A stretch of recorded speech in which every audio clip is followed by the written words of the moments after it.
What's up, guys? So we finally got the cherry picker, but I think the one thing that needs to get done is prep. So I've got to drain all the fluids, I've got to take off the manifolds, I've got to take off the distributor and the carburetor and a lot more stuff. So here's what we're dealing with. So first and foremost, all these wires. Oh my god, I hate electrical. I think that's my freaking kryptonite, is doing electrical stuff. So, but I've got to take all the electrical components out so we can take this engine out.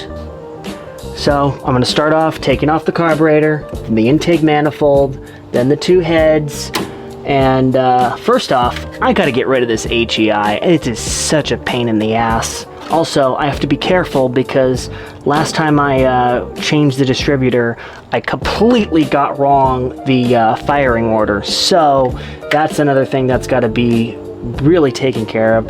Then I got to take care of the exhaust manifold, the alternator, the water pump, the fan. It's gonna be so much work, guys. Ugh, this is a lot of work. Let's hope this thing doesn't fall on my head.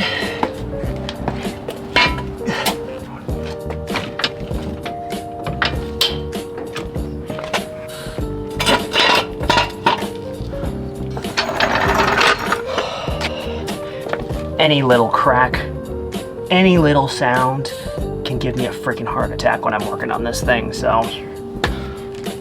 See what we got under here. Oh, there it is. My new sway bar from Hellwig. I'm super excited about that one. Let's see, I'm gonna use my Craftsman's Vintage Auto Creeper. So, I basically got this on the back of my house. There's a big hill and some kids were using this to slide down it. So I was like, this is pretty cool. I'm gonna steal it from these kids. All right, it's time to get the oil taken out. Well, we got the oil, we got the transmission fluid, we got the coolant, and yeah.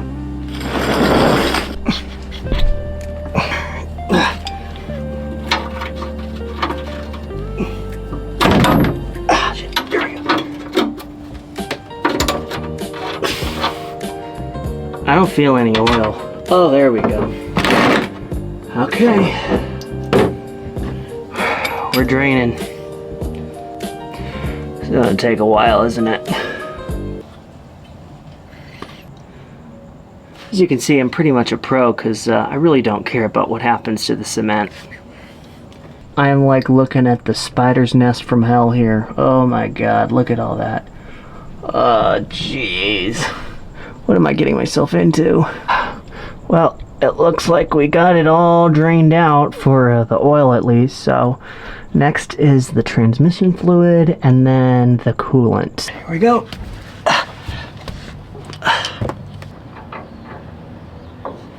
Desperate times call for desperate measures. There we go. Oh my god. Oh, jeez. Oh, God. It's all over the place. That's not what I wanted to have happen.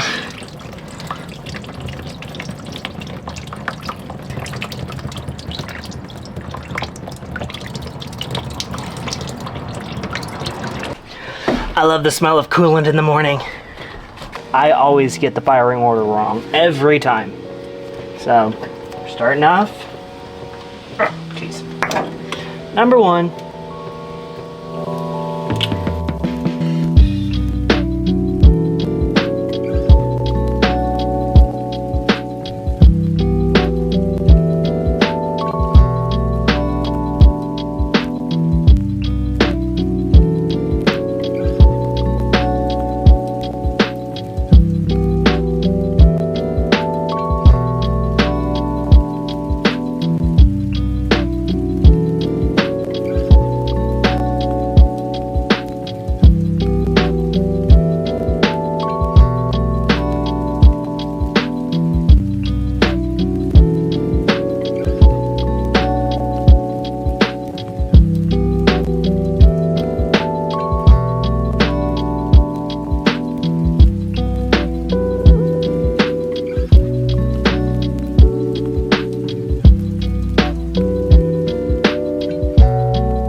Next, the distributor. I gotta take this off.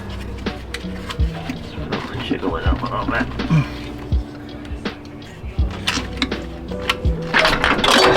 Oh, jeez. There it is. There we go. Right off. Now here's the plug. Gotta take the plug off.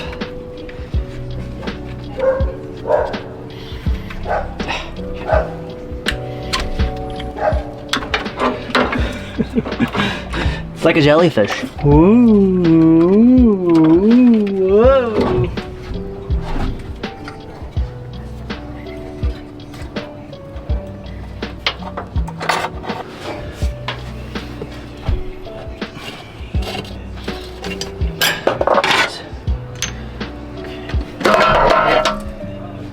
Oh, there we go. Getting there. Really getting my hands dirty. I could have been a doctor, a lawyer instead. I'm building a car. And I do have a college degree, so I guess it went. Because I don't know if it went to good use or not, but we'll see. 1, 2, 3.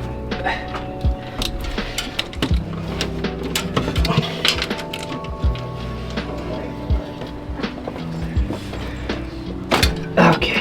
I have no clue what this is for, but whatever, it's fine. This thing's going in the junker anyway. Alright, how are we gonna get this off?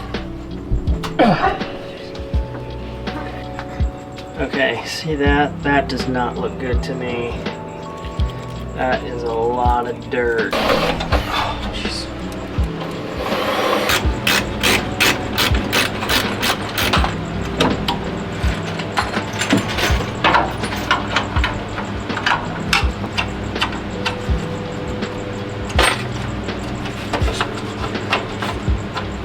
Almost got it. It's so freaking hard. You're just using 2 fingers just to get this little nut off.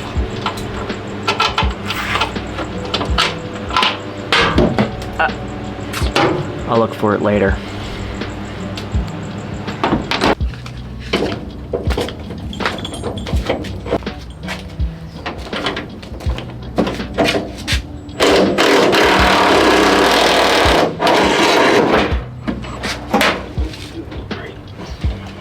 Okay, check it and put it over in the RV.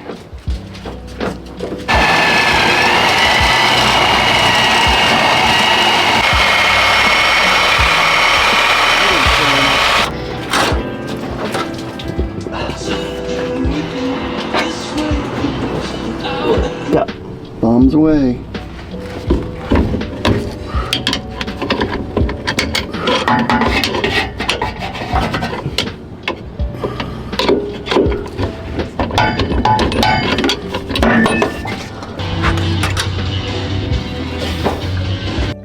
Now, when I first bought this car, I have to say I was very naive when I was looking for a Mustang. I was fresh out of high school and I really wanted to find a project that I could learn how to tinker on and have some fun with. Ever since I was a little kid, I always loved classic cars, and it was just a no-brainer to try to find a new project for me to work on. Mustangs really have that youthful appearance, and I mean, they were built for the baby boomers, so of course a young guy like me, a Mustang really just fits my type of lifestyle. Cruising down PCH with my windows down and revving my engine just seemed like the coolest thing to me. So I looked online all over the place, and after 6 months of searching, I found this one. And to be fair, it was a little rough. And of course, without doing enough research, I instantly bought the car. The body looked straight, and it had a 302 V8 in it. So I naturally thought that I was getting a great deal at $3 grand for it. But little did I know, there was much more than meets the eye.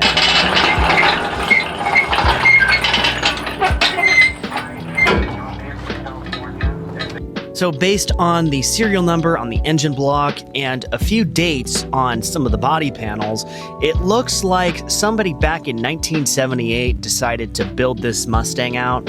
But all they did was convert the inline 6 to a V8, so they didn't do any of the conversions like the 4 to 5 lug, the rear axle, and all the other stuff, so I've got to do all of that myself. So I guess you could say my naivety probably got the best of me. To think if I just did one burnout, my rear axle axle would have ripped right out of the car. I think I have a pretty good grasp on what needs to get done with this project. Now, since this has a V8, we have to do a lot of conversion work and reinforcement of the suspension and the body work. But honestly, since Mustangs are so easy to work on, this is going to be a fun project.